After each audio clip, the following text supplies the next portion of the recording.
네, 여러분 안녕하세요. 5월 31일 오늘 조선닷컴에서 특보가 나왔습니다. 대북 소식통에 따르면 북한 김영철은 노역, 김혁철은 총살. 북한 하노이 결렬이 되면서 대미 협상 실무팀이 집단 숙청을 당했답니다. 노동신문에 따르면 반당, 반혁명, 준엄한 심판, 그러니까 장석봉택 처형 후 첫 언급이죠. 이런 심한 말은요.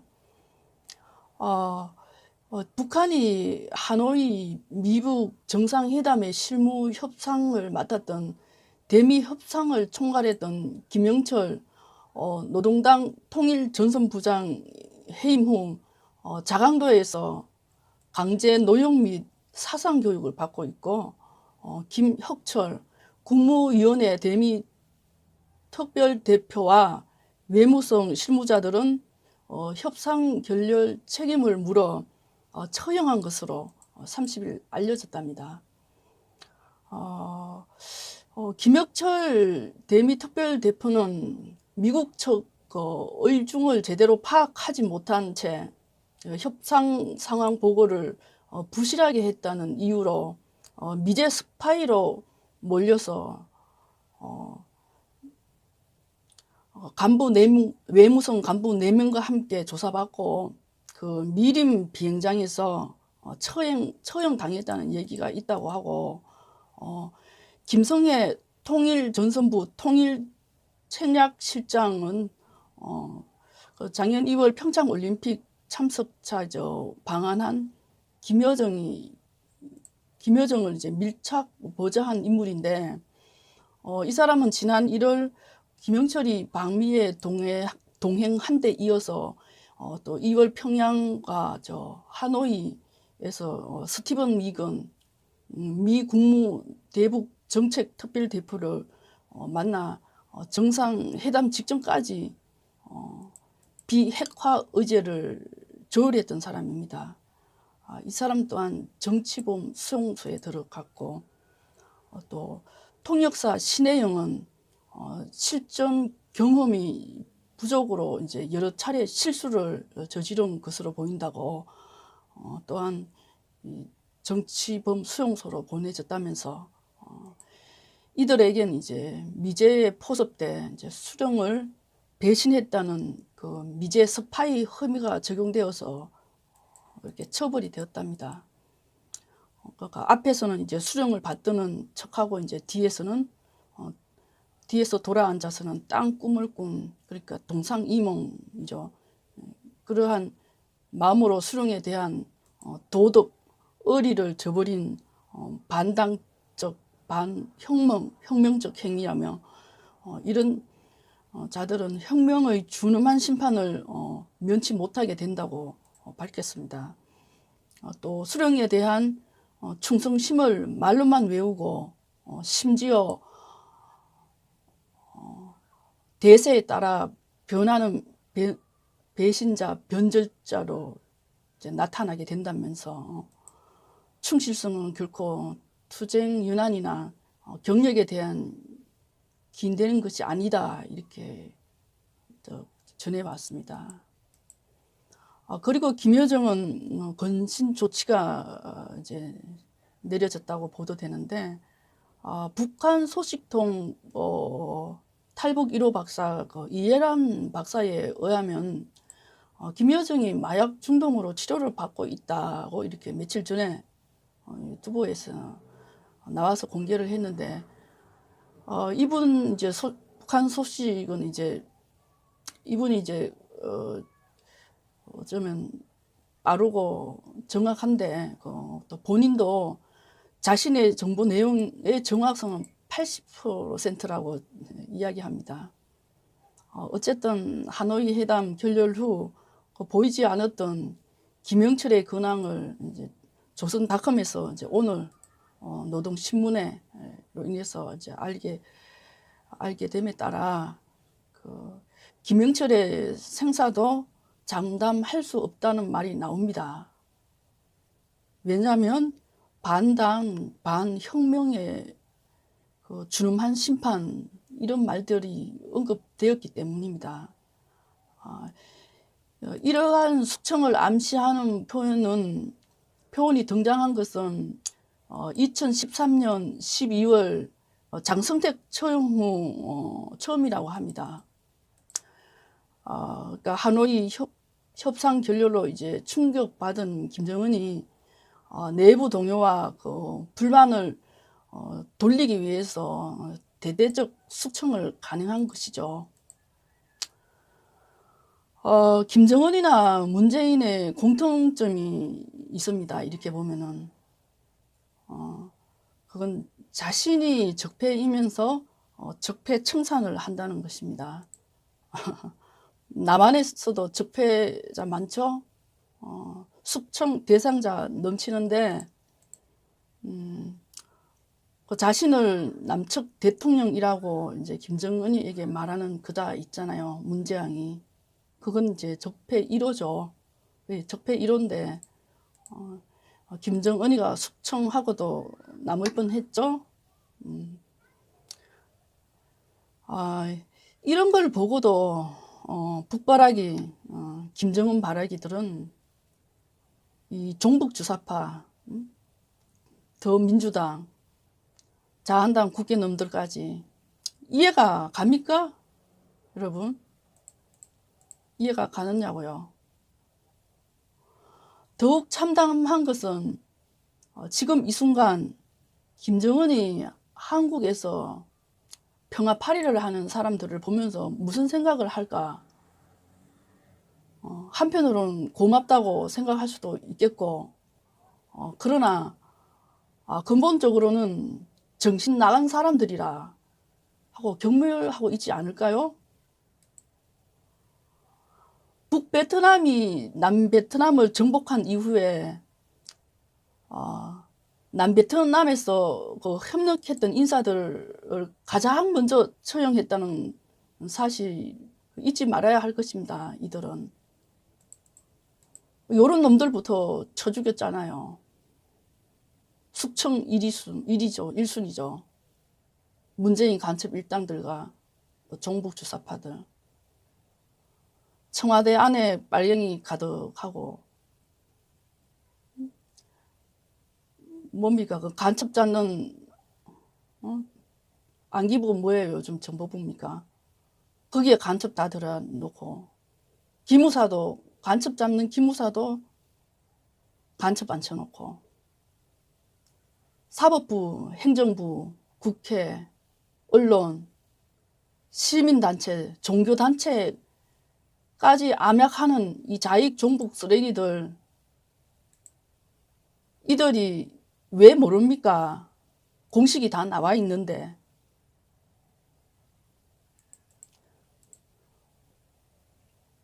뭐 나만 제외될까요? 착각은 마음대로 하십시오. 그래.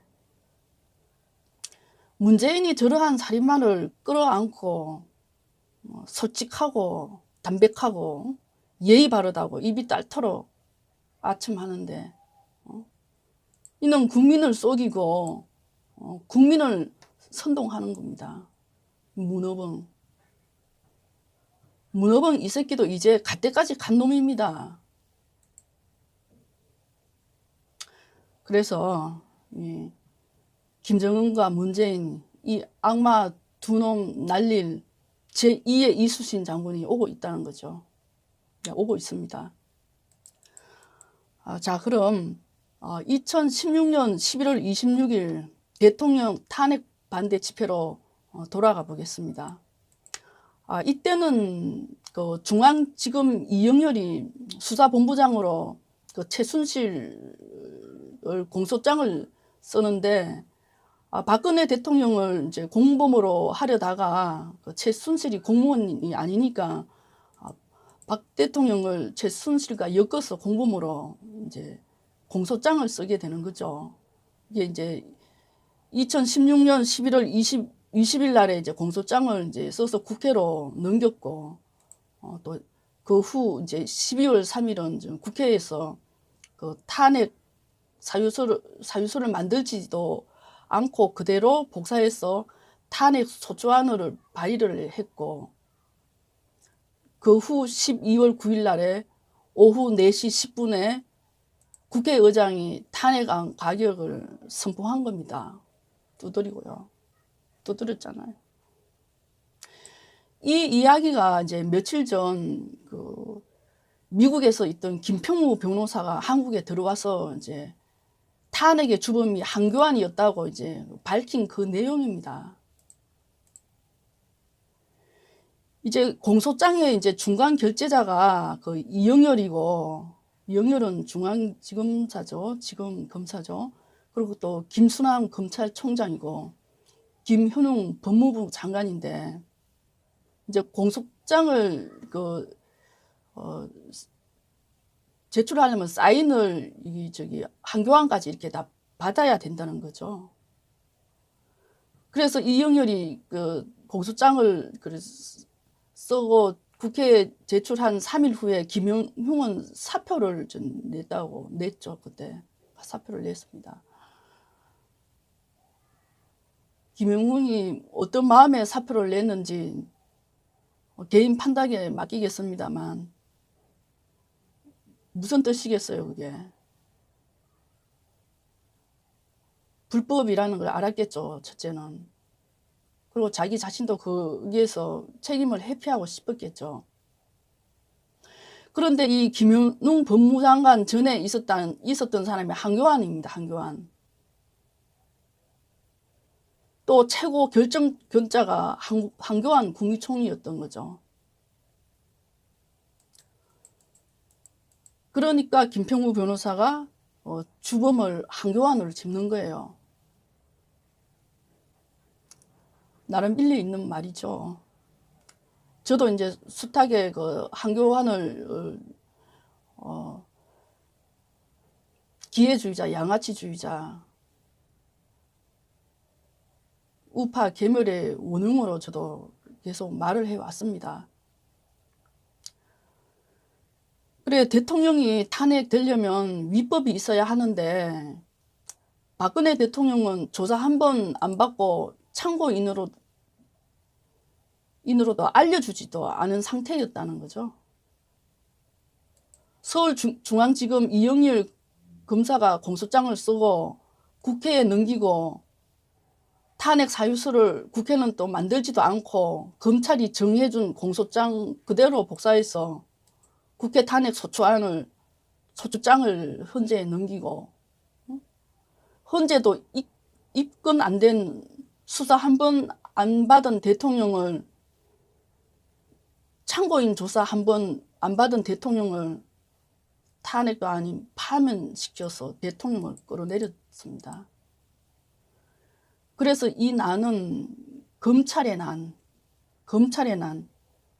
그래서 현지 검찰이 현지 대통령을 끌어내린 인류 최초의 불법 탄핵이었다는 것이죠.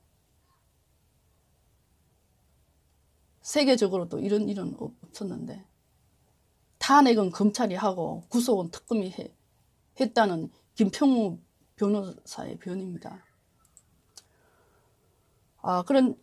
이 시기에, 그러니까 2016년 11월 26일, 우리도 그때 상황이 상당히 긴박했어요. 긴박해서 태극기 집회를 11월 10일 날 첫 번째 열고, 17일 두 번째 열고, 19일, 그리고 24일, 이어서 26일, 이틀 간격으로 이제 좁아진 거예요. 그래서 26일 오후 3시, 이제 서울역에서 이제 서울에서만 5번째 태극기 집회가 이제 열렸던 겁니다. 이제 그때 서울역에서 서경석 목사는 이제 진실 규명 없이 대통령 탄핵하는 새누리당 의원 낙선 운동을 시작하자고 했고, 진실 규명의 과정 없이 무조건 탄핵을 지지할 경우 의원들의 지역구에서 낙선 모임을 출범시킬 것을 선포했습니다. 대통령이 잘못이 심각하면 대통령도 당해야 된다만, 그러나 그 경우 범죄가 확실하고 아주 위중해야 한다는 거죠. 그런데 검찰 발표는 대통령에게 반론권도 주지 않은 일방적인 발표였습니다. 대통령이 당하려면 새누리당에서 29명이 탄핵에 동의해야 했고, 특검 결과 대통령의 범죄 행위가 객관적으로 확인되고 범죄의 위중함도 모두가 공감한 후라면 새누리당도 비박계가 대통령을 탄핵해도 괜찮다는 거죠. 그러나 대통령을 조사하지도 않은 검찰의 일방적인 발표, 일방통행이죠, 이거. 한마디로. 청와대 반론은 검토하지도 않고, 뭐 국민 여론이 이렇다고 저희들끼리 떠돌아다니는 말만 들어낸 소문 그 가지고 여론조사 결과라 하고, 그에 따라서 그 탄핵에 동의하는 일은 있을 수가 없는 일입니다. 다시 그 국민 여론도 과거에 강욱병 촛불 시위 때처럼 그렇게 언론에서 마구잡이 그 선동해서 한 결과이기 때문이죠. 새누리당 의원들은 그 검찰과 청와대 중 누구의 말이 옳은지 공정하게 평가를 하고, 같은 그 당수를 그렇게 대통령을 그렇게 몰아붙여서 될 일이냐고요. 제가 있다면 제 경중을 신중하게 판단해서 탄핵 여부를 결정해야 한다고. 그리고 반드시 그 결정에 대한 보수 국민의 공감대가 있어야 합니다. 왜 저희들 누구 때문에 대표자로 뽑혔나요? 보수 국민들의 공감대를 얻지 않고 또 이런 모든 일을 했기 때문에 우리가 또 이렇게 태극기를 들고 이제는 인간 취급을 안 하잖아요. 그러니까 새누리당 의원들은 새누리당 지지층의 뜻을 반영해야 하기 때문이죠, 이게. 그래서 우리는 대통령의 과거에 대한 객관적인 규명을 하지 않고 자의로 탄핵을 결정함으로써 그 정직성과 진실이라는 보수의 가치를 저버리는 비박계 국회의원 친박계 똑같죠. 어떤 면에서는. 이런 그런 국회의원들이 에게는 지역구에서 낙선 운동을 이제 전개할 방침이라고 공포를 했습니다. 먼저 이제 공개적으로 탄핵을 이게 찬성한 김무성, 김용태, 나경원, 김성태, 유승민, 정병국, 황영철, 심재철, 주호영, 오신환, 하태경, 김세연 의원 등 국회의원들이 진실 규명의 과정 없이 무조건 탄핵을 지지할 경우 의원들의 지역구에서 낙선 모임을 출범시키고 그 다음 주부터 의원들에게 경고 편지 보내기 운동을 전개할 예정이라 공개하고 충고를 하고 경고 편지 보내기 운동을 했었습니다. 이 일의 성공을 위해 꼭 필요한 일이 애국 시민들이 주도하는 그 집회에 참석하는 일이었고 1년간 한시적으로라도 바짝 그 새한국 애국 시민 단체 회원이 그때 되어서 여러 각 시군구 단위로 후보 단일화 및 낙선 모임을 그래서 만들 수 있었습니다.